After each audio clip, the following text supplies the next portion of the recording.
আজকে রান্না এই যে কেটে রাখা বাঁধাকপি, দেখতে পাচ্ছেন, এই যে কেটে রাখা বাঁধাকপি,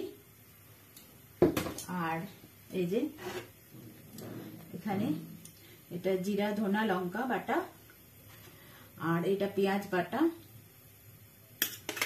আর এটা হচ্ছে রসুন বাটা, এই বাচ্চা রসুন বাটা, আর এই যে কিছু ঝুরি করে কেটে রাখা বেগুন, আর ঝুরি করে পেঁয়াজ, এই যে আলু, এই যে আলু, আর এখানে চেরা কাঁচা লঙ্কা, শুকনো লঙ্কা, আর চেরা কাঁচা লঙ্কা, শুকনো লঙ্কা, আর মটরশুঁটি। এই হলো আজকের ফুল ইনগ্রিডিয়েন্টস। এই পাচ্ছ, আজকে চলো এটাই আজকে রান্না করব, মেটে আর চর্বি দিয়ে বাঁধাকপি।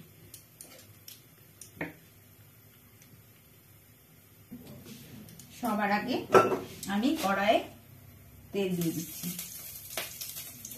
সবার আগে তেল দিয়ে দিলাম। তেলের পরে এই যে দুটো তেজপাতা, আর এই যে শুকনো লঙ্কা, দুটো শুকনো লঙ্কা।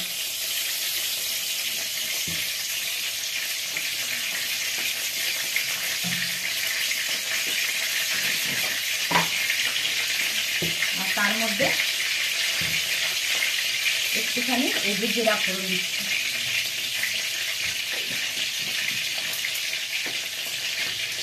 এটা একটু ভাজা ভাজা হবে, তারপরে অন্যগুলো দেব। এখন দিয়ে দেব এই যে কেটে রাখা আলুগুলো।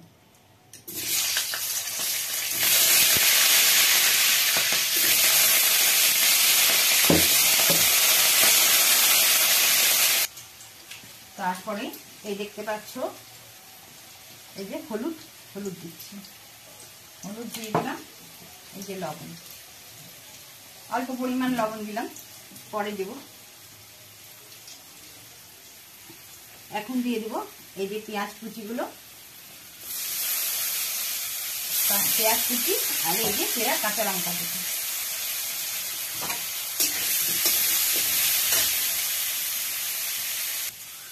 তারপরে এই যে জিরা ধনা লঙ্কা বাটা, এটা দেবো। তারপরে দেবো এই যে পেঁয়াজ বাটা। আমরা বেশিরভাগই আমরা পিঠা মশলা খাই, পাটাতে পিঠানো মশলা পিঠে তারপরে রান্না করি, কারণ আমাদের বাড়িতে গুঁড়া মশলাটা কেউ পছন্দ করে না, সেই জন্য।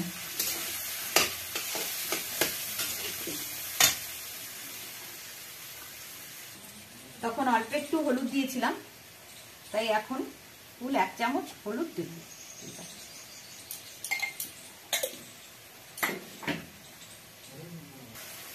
এই দেখতে পাচ্ছ, এখন এই মেটেটা এই মশলাটার মধ্যে দিয়ে দিলাম।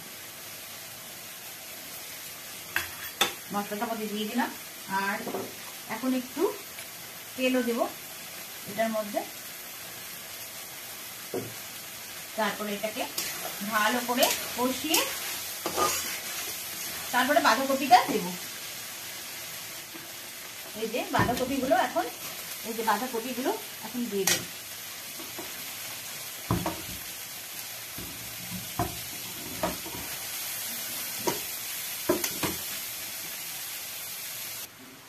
যে এটার মধ্যে এই বেগুনগুলো, এখন কেটে রাখা বেগুনগুলো দেবো, যাতে বাঁধাকপিটা ভালো মতন একদম গলে মজে যায় পুরো। আর এই যে মটরশুঁটি, তার মধ্যে এই যে একটু, তখন অল্প লবণ দিয়েছিলাম, এই যে লবণও দিয়ে দিলাম।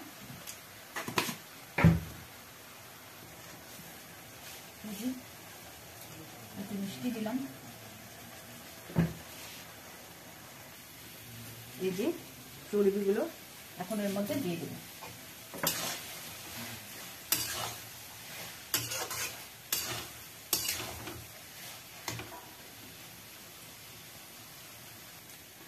এই যে এখন দেব বাটা গরম মশলাটা। আমাদের বাড়িতে বাটা ছাড়া, মশলা ছাড়া হয় না। এই যে বাটা গরম মশলা দিচ্ছি।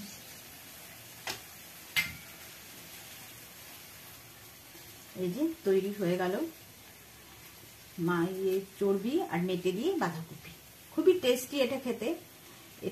এটা আমার মায়ের হাতে রান্না, আমি করলাম আজকে। তো এটা খেতে খুবই টেস্টি। এক থাল ভাত যে কখন কিভাবে উঠে যাবে সেটা আপনারা নিজেও বুঝবেন না, এত টেস্টি এটা খেতে, খুবই টেস্টি।